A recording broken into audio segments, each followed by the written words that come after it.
Modern Majan's here to clear up confusion about misnamed tiles. That's today's daily topic for Saturday, July 12th, 2025. If a player misnames a discard, is their hand called dead? We've had many people adamant that that's what happens. Nope, there is no penalty for misnaming a tile, and we'll get to it later, unless someone calls it for Mahjong. Let's say player A says 2 dot, but they place a 2 bam on the table.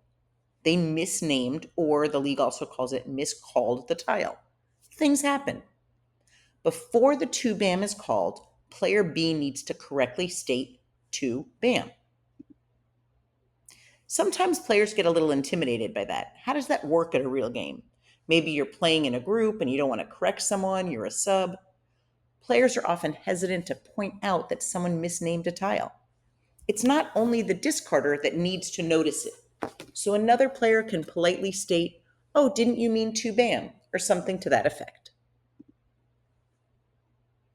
If a player makes an exposure with a misnamed tile, before the tile was correctly named, let's say player B called it.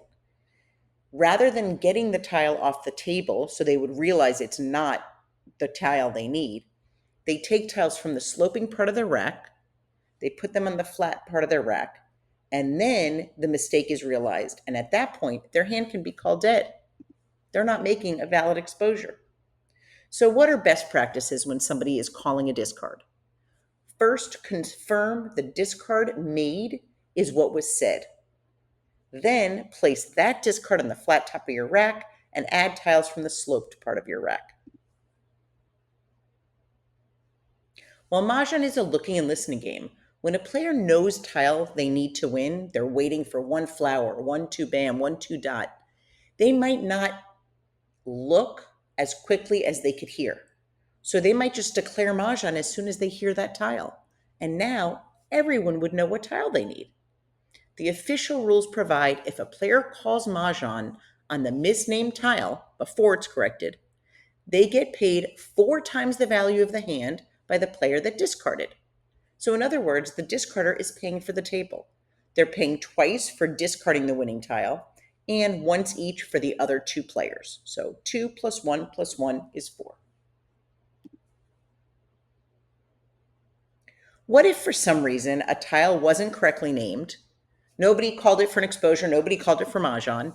The next player picks and wrecks, or they pick and somehow otherwise end the window. They pick and do a joker exchange. They pick. Can a player say, "Oh, wait a second, that tile was misnamed. They said this and it was really that. I want to go back a tile." Mahjong's a looking and listening game. Once a player picks and racks or otherwise closes the window to call that prior discard, it is now too late to call it, even if it wasn't correctly named. What about what happens if somebody did have a dead hand? They didn't follow best practices. A tile was thrown, a 5 bam was thrown, but the person said 5 dot. They started exposing tiles, realized that their hand is dead. Somebody called their hand dead. Well, now who goes? It's the player to the right of the last action. So the last action wasn't the discard, it was the putting up the tiles to claim the discard. So player goes to the right, let's say, of player B.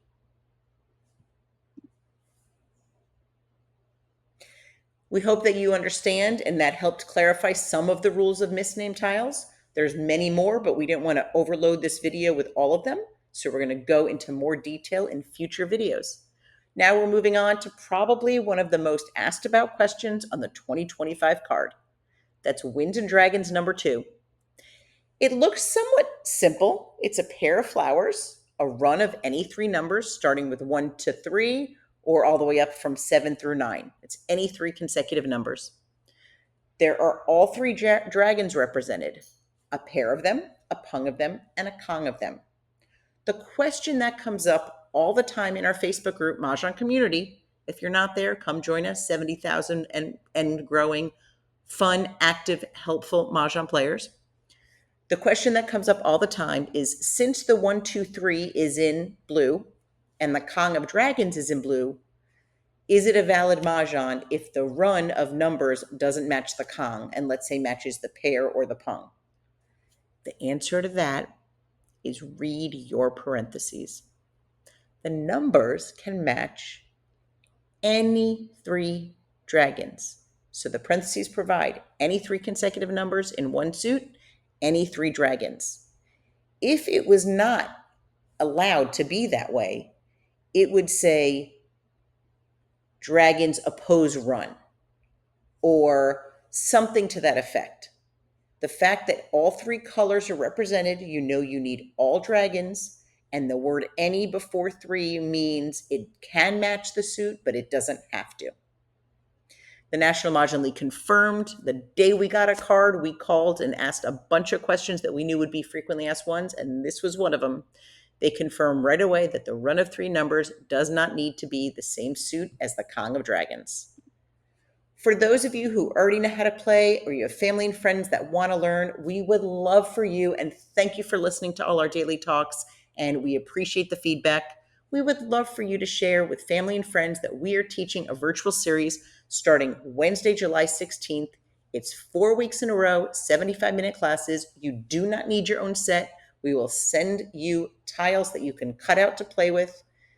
Text the friend group, the poker group, the book club. Have them come online and meet for a new hobby on Zoom. If you are watching this on YouTube, you could take out your phone and scan that handy QR code, and it'll bring you to the My Jewish Learning Teachable website to register. If you can't make all 4 classes, for a full month after, they will be provided by link to a private YouTube video. So thank you in advance. We appreciate you sharing. So many times we start a new series and a class or 2 in, people say, oh, when is your next series? So that's why we're doing a big push to get people to please share, and we appreciate in advance for you doing so.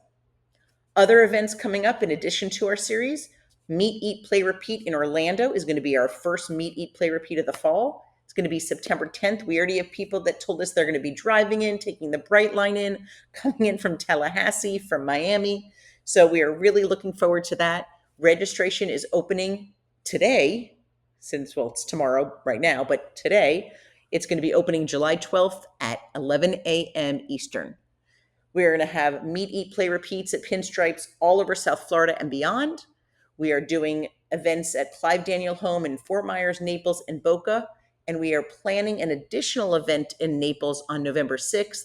We are working out the details with the place. If you happen to have a venue suggestion that would work with 4 top tables, that would be great for Majan, we would love for you to share with us. If you own a restaurant or a venue, send us an email, modernmahjong@gmail.com. We'd love to work with you.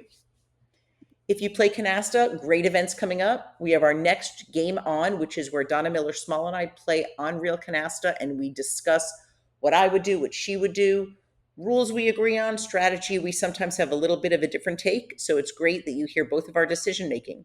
The 28th, another game on, along with our special guest, Lainey Becker, who wrote a book, and she weaves Canasta throughout the book. If you want to learn Canasta, virtual series, August 4th, 11th, 18th, and 25th. You could learn to play and register on our new website, modernamericancanasta.com. September 3rd, we're going to do a Zoom and we're going to discuss our Canasta convention. Seeing it in writing like this, I can't believe that October is not that far off. Our Canasta convention in New York City is taking place the 11th and 12th.